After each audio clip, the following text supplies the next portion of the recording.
I became involved in the investigation of Sandra Bland because previously I had spent about 18 years doing cases for the NAACP where families just didn't know what to do when they'd had a death in custody. I had opportunity to look at what had and had not been done, and also the circumstances of death, the history of this jail. Astonishing. Very important about that case were the circumstances leading up to it. The law enforcement officer, in my opinion, just immediately went to a level 10 of reaction. And I found extensive bruising on the back of Miss Bland. Deep knee into the back, very painful, bilateral to the bone. And that was very important in establishing that this was an altercation, a very harsh altercation prior to her being left alone over a weekend in a jail cell with information not even being passed to the jailers that were on the weekend staff. So there are so many issues that needed to be looked at for that case.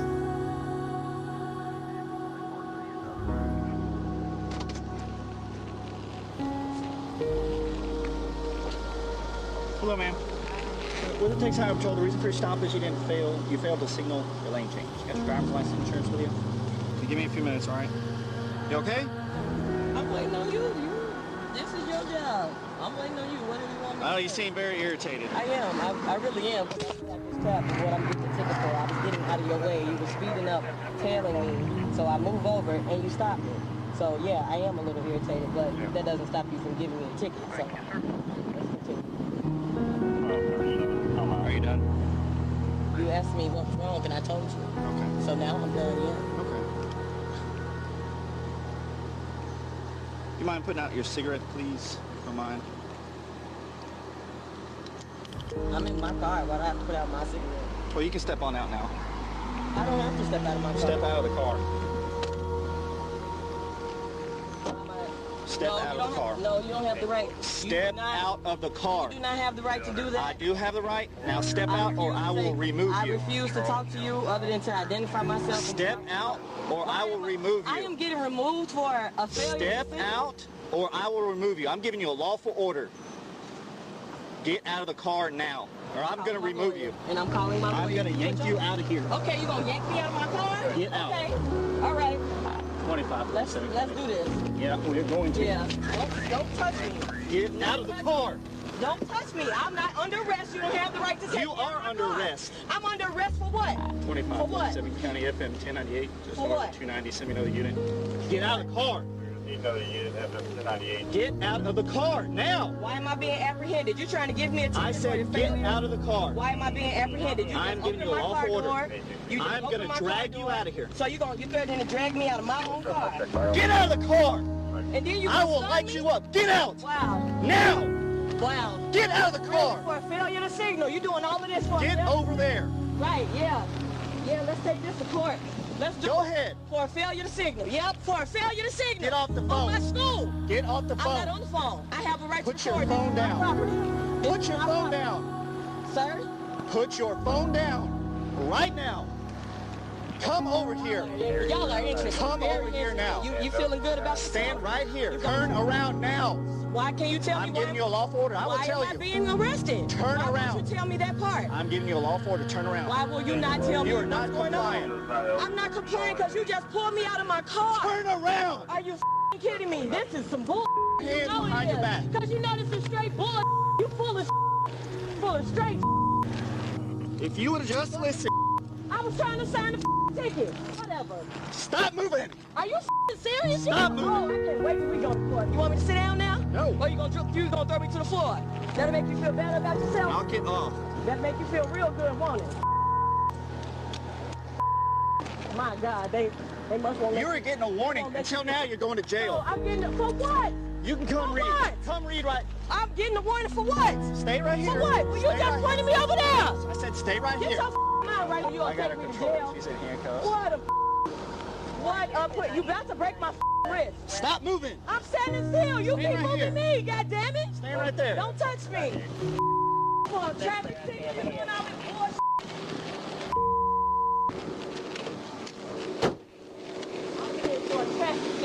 summary right over here. This right here says a warning. You started creating the problems. You asked me what was wrong. Do you have I'm trying to anything tell on you. your person that's illegal? You're about to break my wrist. Can you stop? You are... Stop now! Stop it! Traffic signal. You are getting around. When you pull away from me, you're resisting arrest. You're a real man now. You just slammed me, knocked my head in the ground. I got epilepsy, you mother. Good. Good. I'm Dr. Roger Mitchell Jr., a forensic pathologist. And I'm Jay Aronson, a historian and human rights practitioner. And on this episode of Official Ignorance, the Death in Custody podcast, we talk to Dr. Joye Carter, the first Black chief medical examiner in the United States. Welcome to Official Ignorance, the Death in Custody podcast, hosted by Dr. Roger Mitchell Jr. and Professor Jay Aronson. You are now listening to the sounds of Official Ignorance. We're talking about medical examiners and medical examiners as it relates to death in custody. And so I really wanted to begin with you introducing yourself to the listeners and what you want them to know about you. Well, thank you so much. If I can call you Dr. Roger, I'm grateful for our friendship over a number of years. And I appreciate you having this conversation. It's been one of my interests for decades. What I'd like the audience to know is that I have been a forensic pathologist for over 40 years. It's been the love of my life. It's my calling from God. And I was introduced to forensic pathology as a teenager. And I was trained by the late Dr. Joe Davis, who wanted to have diversity in death investigation. And he wanted to train an African-American physician. So I've come up with all the ones that are in the books that were alive and sharing a wealth of information back in the 70s and 80s. And was very blessed to be the first Black chief medical examiner in this country, and to make sure that young folk like you were coming up and barreling through and really opening up death investigation to the public, particularly people who are underserved and have less access to medical care and forgotten about by the legal system. No, outstanding.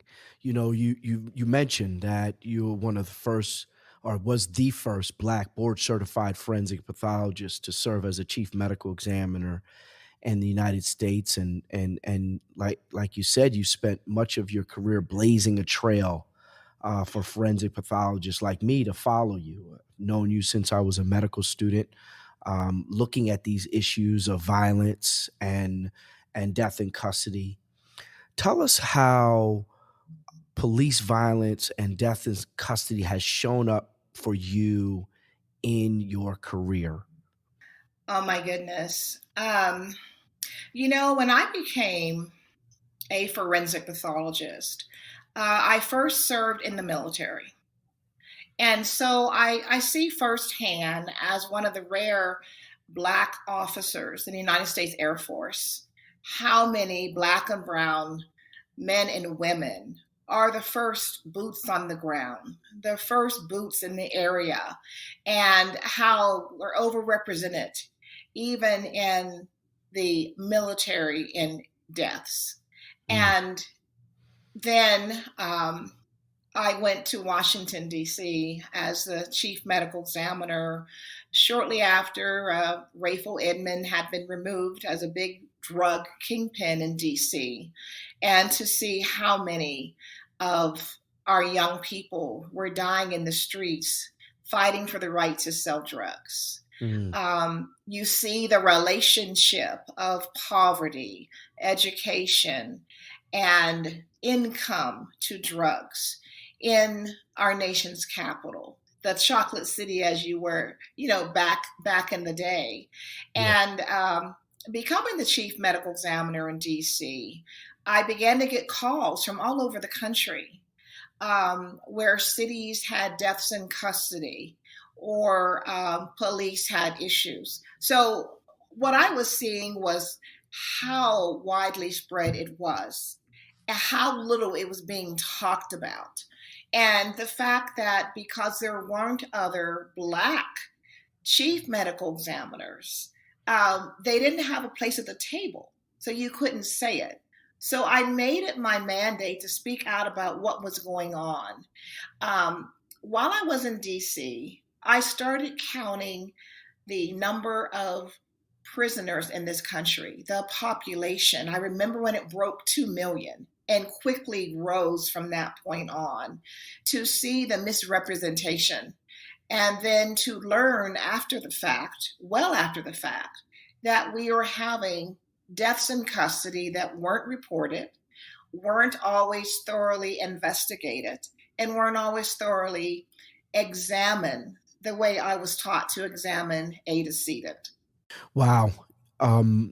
So that time that you were in DC, um and really you went from DC, and then you spent some time in Houston, really two big cities with issues of interaction between its citizenry and law enforcement.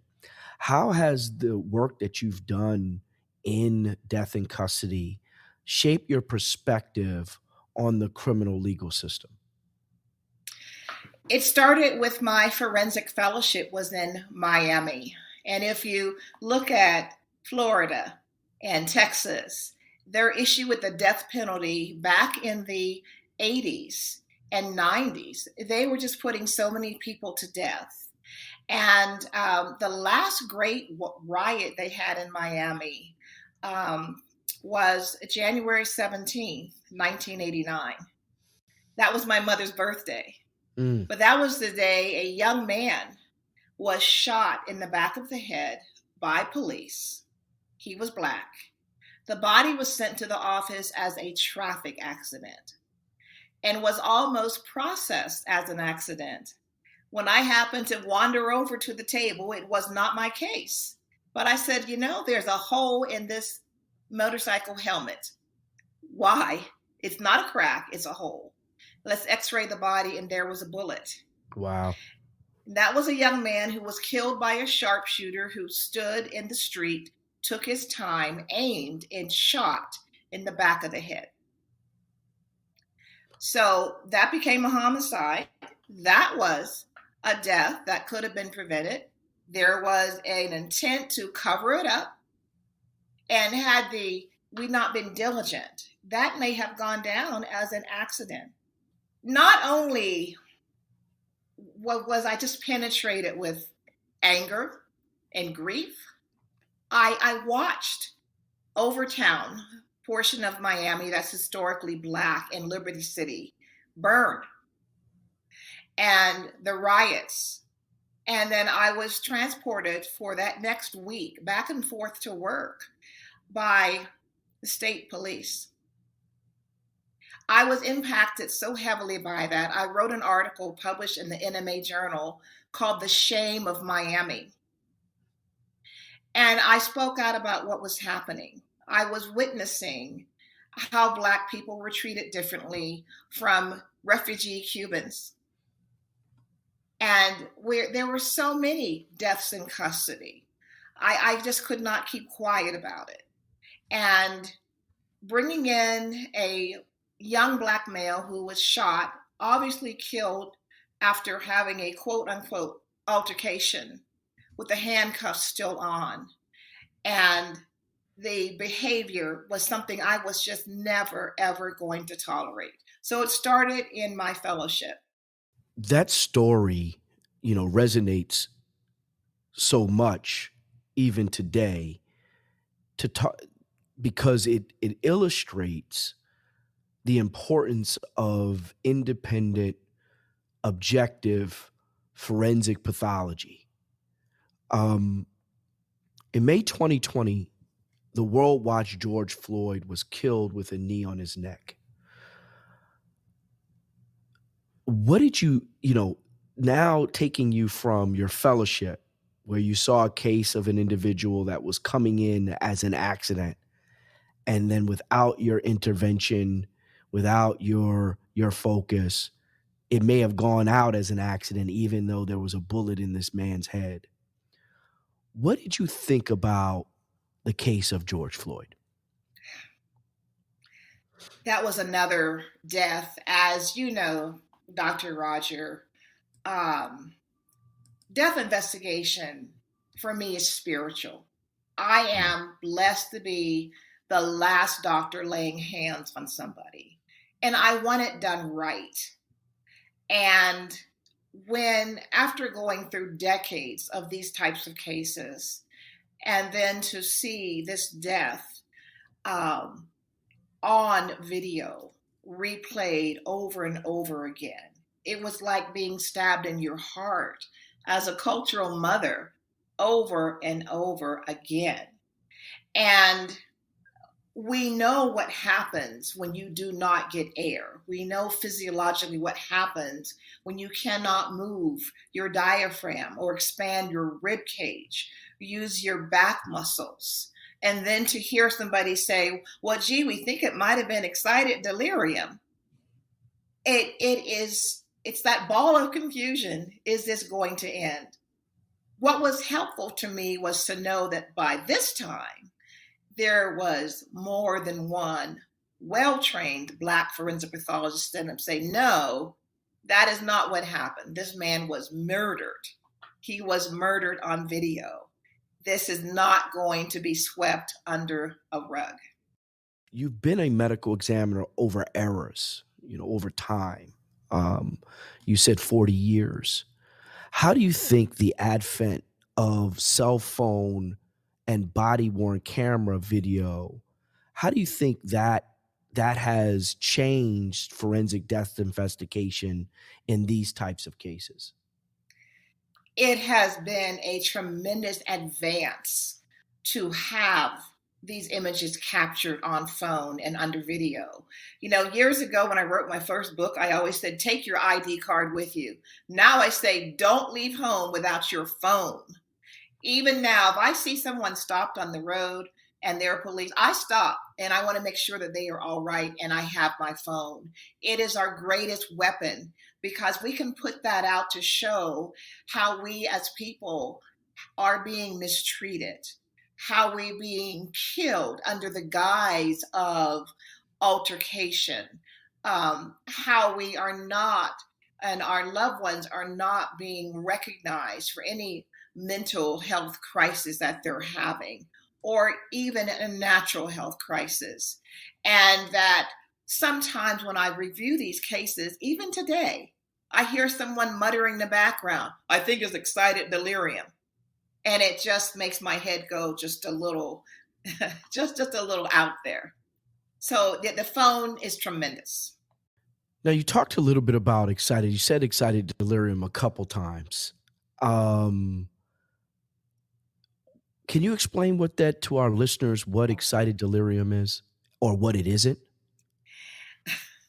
Thank you so much.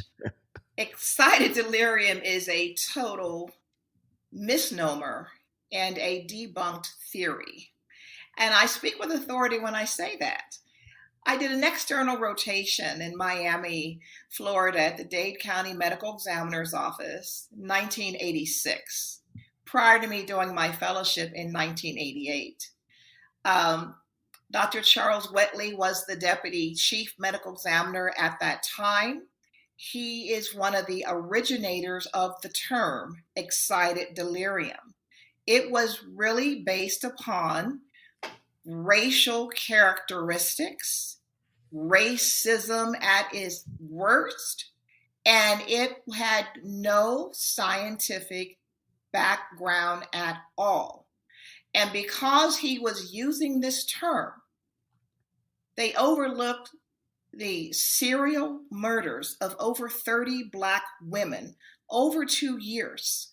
That began in 85, and that issue was solved while I was a forensic fellow.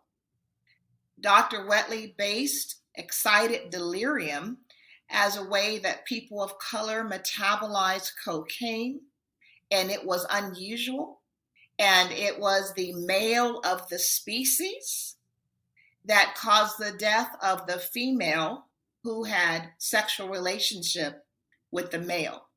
One, as if we as a species are a subspecies and not human.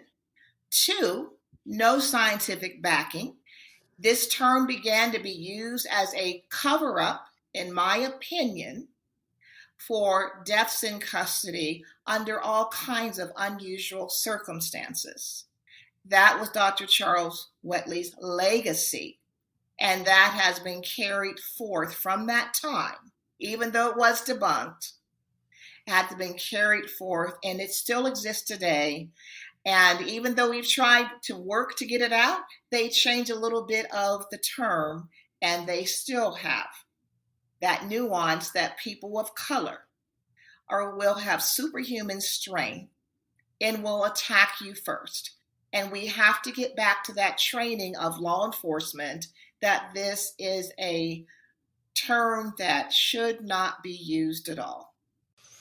No, that is not only your opinion, but the opinion of the American Medical Association, the National Medical Association, the American Psychiatric Association, the Physicians for Human Rights, also all have come out against, and even just not too long ago, the National Association of Medical Examiners have backed away from the use of excited delirium as a cause of death diagnosis.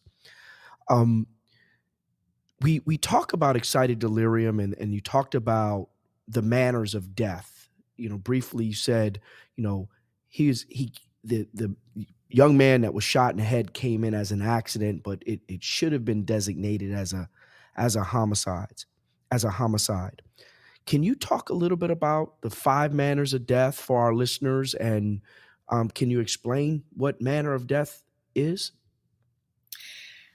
Manner of death is an opinion made by a medical professional, generally trained in the specialty of forensic pathologist, as to how someone's death came to be. We have the five manners of natural, from natural disease, accidents from some untoward activity. We have suicide, the taking of one's own life by their action. We have undetermined, where we, after a thorough investigation, have not been able to conclude as to what happened. And am I missing one? Homicide, suicide, accident, natural, and undetermined. That's right. Yeah. Those are the 5. Dr. Carter, one of the things that we see in our work, and I'm sure that you've seen many times, is that determinations of an undetermined or accidental manner of death are often used in cases of physical altercations with law enforcement, and sometimes in prisons or jails as well. Can you discuss the implications of those 2 manners of death and what they might cover up or make more difficult to determine? Well, when someone uses the opinion that it's an accidental death, they're saying that it couldn't have been avoided. When they say it's undetermined, they're saying everything's wrapped up and there's nothing more to be learned.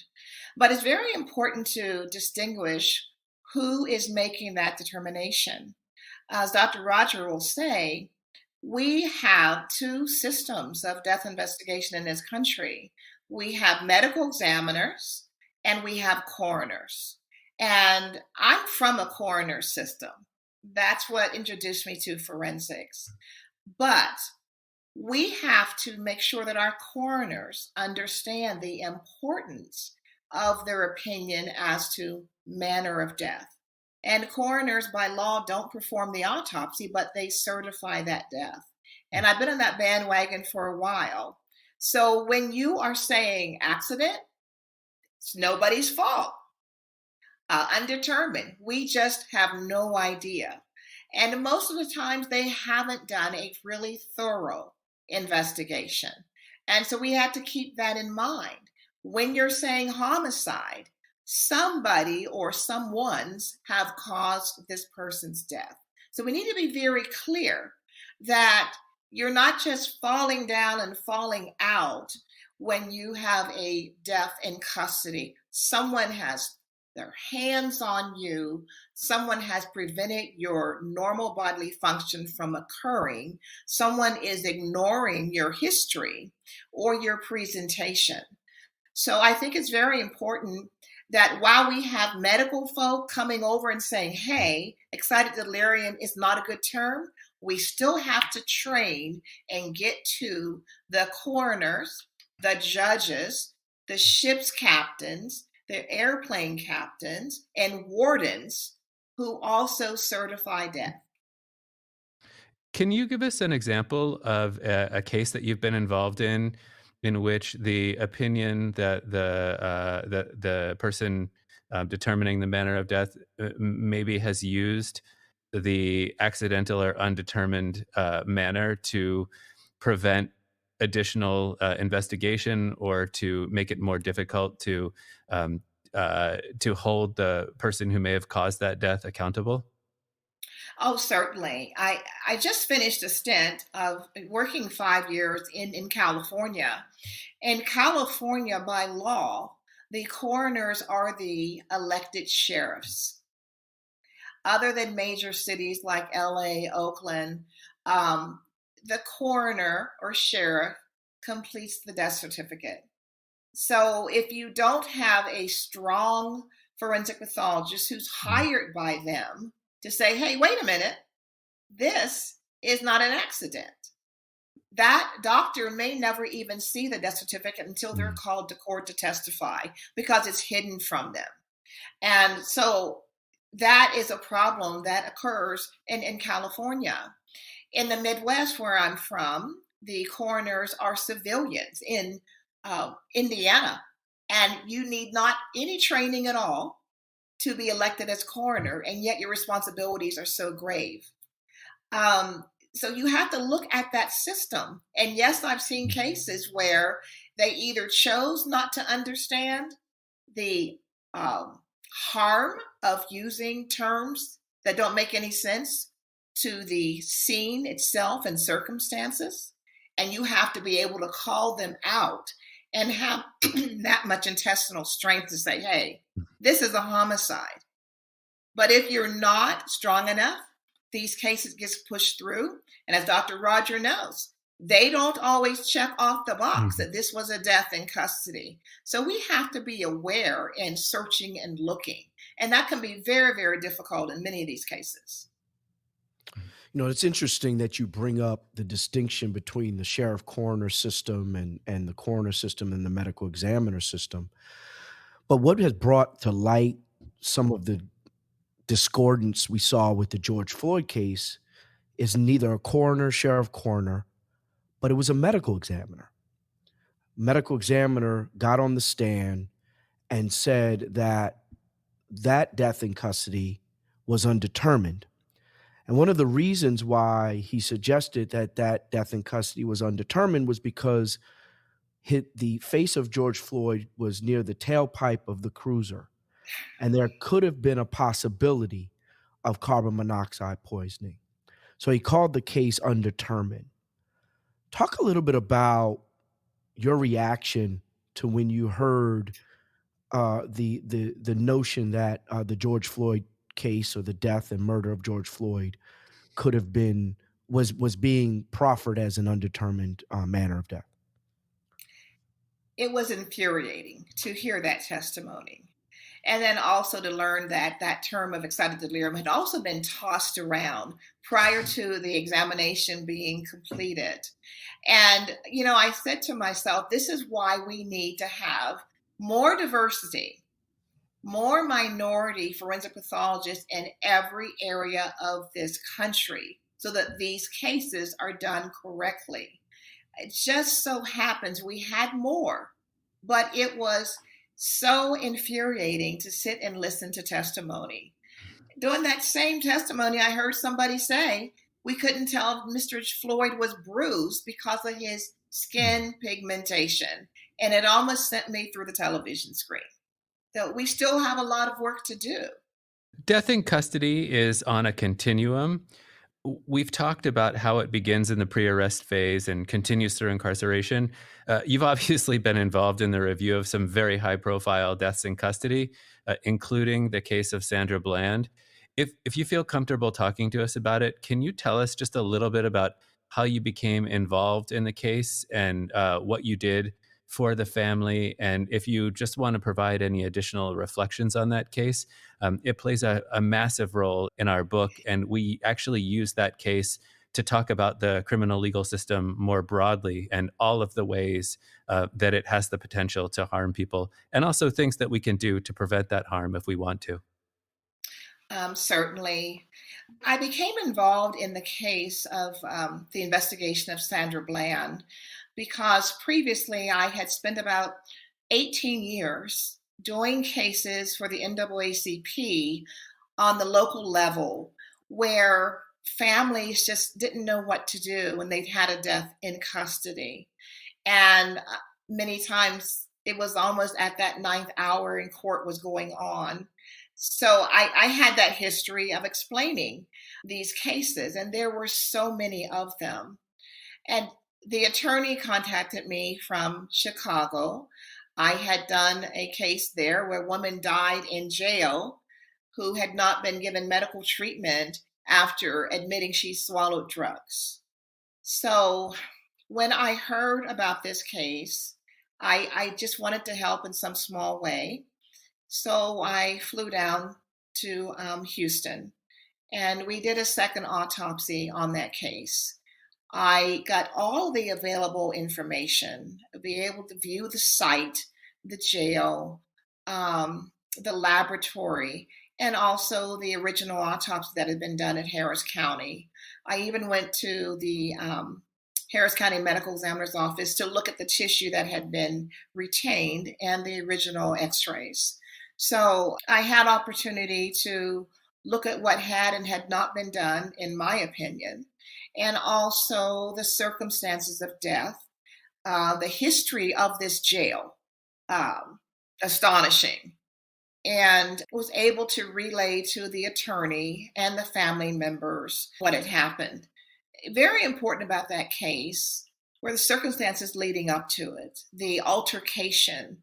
The law enforcement officer, in my opinion, just immediately went to a level 10 of reaction. And the physical altercation took place. It wasn't well documented, but I found extensive bruising on the back of Miss Bland. Deep knee into the back, very painful, bilateral to the bone. Mm-hmm. And that was very important in establishing that this was an altercation, a very harsh altercation prior to her being left alone over a weekend in a jail cell with information not even being passed to the jailers that were on the weekend staff. So there are so many issues that needed to be looked at for that case. Thank you.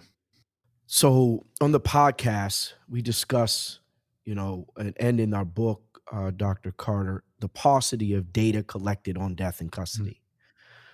How important is it to you that the United States collect accurate data on those who die in the custody of the criminal legal system? It is extremely important. Medical examiners and coroners already have a ton of data that is useful in establishing traffic patterns, funding highways, funding nursing schools, medical schools, so on and so forth. To get to the root of the problem, we have to have the data. We have to know when people are dying in custody so that as soon as possible, we can make sure that someone's held accountable. We can't let these cases fade into the night. They did a study in California when I was there, and they just showed the number of people of color who were stopped by the police during the day because they could see them. And that was eye-opening. So we have to see these cases that are happening in these small towns, that are not getting to the media. That family doesn't know how to get someone to help them. We're looking at the tip of the iceberg. As you know, there are so many of these cases in small towns, and they're not being documented. That's the only way to attack this problem. Hard numbers. In that statement, you spoke of the criminal legal implications of not collecting data. Talk a little bit about this issue from a public health standpoint and what we may be missing from a public health standpoint across the continuum from pre-arrest all the way through incarceration. What we're missing from a public health standpoint is the longevity or shortened longevity of people of color. Not only do we not have the same access to health care, we don't have the same access to fairness in the legal system. And if people that we are paying from our tax dollars to protect and serve are killing other people, and they are continuing to do that until it becomes so blatant, that is affecting our health. That's affecting our mental health. That's affecting the survival of our families. That's affecting how we actually exist in this country. And it's still covering up racism. Racism. I wanted to jump in here and actually ask both of you a question. And I don't know how much you're going to want to talk about it, but I want to ask it because I feel like I need to. The National Association of Medical Examiners is an organization that you both have been very involved in at different points in your life. But you also have both left that organization because of this issue of systemic racism and what I think is a perception on both of your parts that the organization hasn't done enough to address racism within the medical examiner community and the broader society we live in. I just wanted either or both of you, or you can have a conversation about it, to talk a little bit about why you left and where your current status is with that organization. Well, I'll jump right in there. When I joined the National Association of Medical Examiners through my mentor, the late Dr. Joe Davis, it was a completely different organization. There was camaraderie, there was acceptance, there was discussion, there was openness. And over the years, the organization changed to become more of the policing, more of the certification. And for a very long time, I felt like I was just there, tolerated, not welcomed. And I've always made it a point to speak up and speak my mind. That's how things get changed. But you can only imagine being the Black chief medical examiner and speaking up against things that were just wrong. Taking tissue from Black bodies when the family hadn't had a chance to say anything. The old medical examiner coroner law that they passed. Speaking out about deaths in custody. Speaking out about comments like, I can't tell if they're injured because they have dark skin. There was no push to change. There was no push to have people of color on any administrative level. And then after the debacle of George Floyd, when National Association of Medical Examiners wrote that ridiculous press release, being suspect of a second autopsy and getting called out for it, I couldn't see what I could do within that organization, within that framework. And so I left the organization, and I'm not a member of it. And I just wish that there continue to be an influx of more young Black forensic pathologists to make sure that diversity continues in this group. So, yeah, Dr. Carter, I stand on your shoulders. And I really enjoyed the National Association of Medical Examiners, and I joined that organization right after I left fellowship. My fellowship, the head of the Office of the Chief Medical Examiner in New York City, was not a big fan of the National Association of Medical Examiners. So we weren't, as fellows, encouraged to become members. But when I left and became an attending in Houston, in Harris County, again, following in your footsteps, I immediately became a member of NAME and was welcomed, felt good. Was part of the inspection and accreditation committee, became the chair of the strategic committee, the committee on strategy, and was welcomed. There was a listserv that was carried out by the National Association of Medical Examiners, that because of my career trajectory as assistant deputy chief medical examiner in Houston and running all death investigations there, and then shortly after that becoming chief medical examiner in New Jersey, and then chief medical examiner in Washington, D.C. I didn't really have a lot of time to spend on a listserv, especially a listserv that really wasn't forensic pathology based. It was a lot of opinions and social commentary, Jay, and that social commentary was often offensive, offensive to women, offensive to minorities, and so it was like anything else. We're free. We don't have to listen. You turn it off. The one thing that the National Association of Medical Examiners was open to is that I reached out to the president at the time, and I'm forgetting his name. It was in 2015, 2016. And I said, hey, there's been another killing in custody. I want to start an ad hoc committee on death in custody. And it was received. They said, I'm the president. I have the ability to start an ad hoc committee on death in custody. What are you going to do with that? I said, well, I think we should come up with, guidelines or suggestions on how death in custody should be investigated, should be autopsied, should be reported. I think we should come up with a position statement by the National Association of Medical Examiners on the forensic side of death in custody, not the political, social side, because I knew that organization would never do that. It had always an opinion that, hey, if you say your opinion about how things happen, you can be seen as bias. And that was really how they proffered, and how much of the organization and much of the profession stops individuals from being vocal about injustice or vocal about healthcare related issues, not as much about healthcare. If you're a forensic pathologist and you don't believe in cancer, there's not many people that are going to have a problem with you.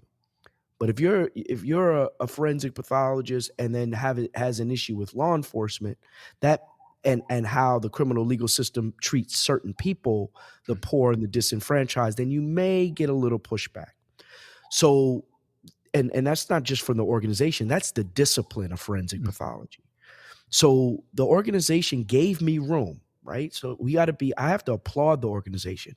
It gave me room to assemble a national group of individuals from all over the country to opine as to what is the position of the National Association of Medical Examiners on how we handle death in custody cases, as a way for younger forensic pathologists and older to have a uniformity of practice.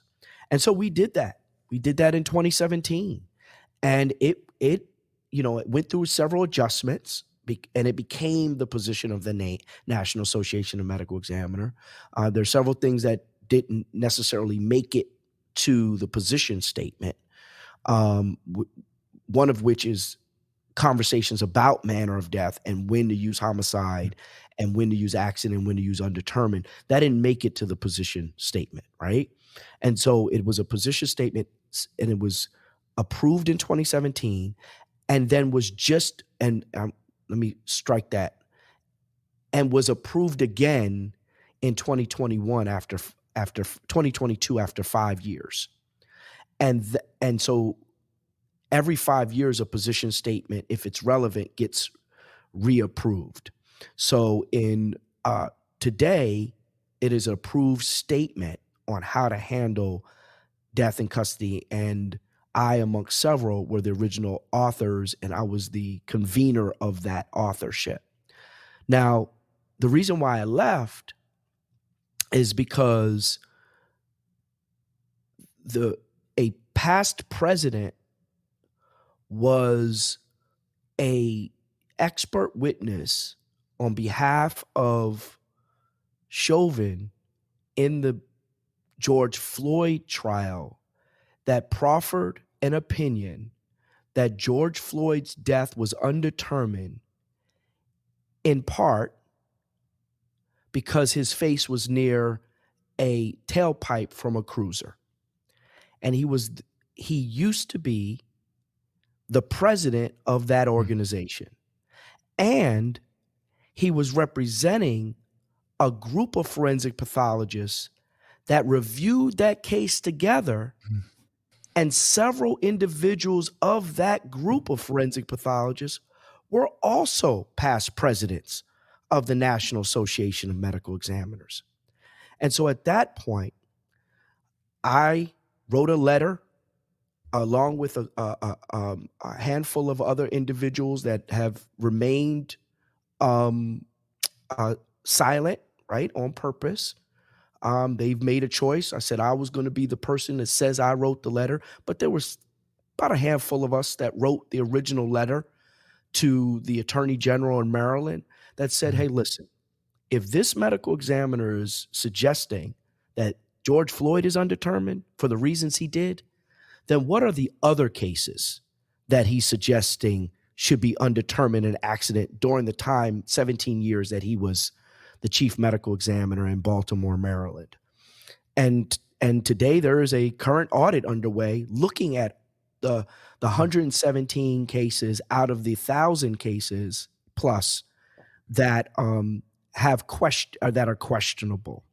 And so I knew once that testimony happened and I felt it necessary to write that letter to upside the apple cart, then there was no room for me at the National Association of Medical Examiners. Now, I teach residents and I teach at Howard University. I do not disparage the National Association of Medical Examiners, right? I think it's a good organization for those young forensic pathologists that want to go into and get camaraderie and understand. Understanding that organization has the issues of institutional racism like many other majority organizations. And those that don't feel comfortable or want to be part of a pathology group that also does forensic pathology, we're involved in the National Medical Association, which is the oldest and largest group of Black physicians in the country. And we have a very strong and robust pathology section where we welcome both general pathology, surgical pathology, anatomic pathology, and forensic and autopsy pathology. So thank you for that question, Jay. I haven't spoken in public about why I've left the National Association of Medical Examiners, and I think this is probably the best place to answer that question. Thank you. Thank you, Dr. Carter. My pleasure. I'm a huge fan of you and your work, and it's great to meet you. I know that you've had a massive impact on Roger and his work. I assume you know that, but if you don't, you have. Well, thank you. I look forward to the book. I'm always proud of Roger. He is putting it out there, and he's a beacon for young doctors to emulate. And our job has all been to pull people up the ladder, help them get to that level, increase the diversity, and increase the truth. So I'm looking forward to the book. And thank you for doing this podcast. It's going to be very helpful. There's no repayment. I told Brendan we're gonna gush over you a little bit more, Dr. Carter. I told Brendan yesterday is that you are the only Black medical examiner that answered the phone. And there was Every time. and then I said, And did it every time. every time, every single time, every single time you answered the phone. And there's something to be said about that, right? There's something to be said about when you answer the phone every time. The one thing that I always said, I might be the first, but I will not be the last. No, and that's how we keep it going. What you poured into me, I'm pouring into others. That's the way we do it. So I appreciate you. You are now listening to the sounds of official ignorance.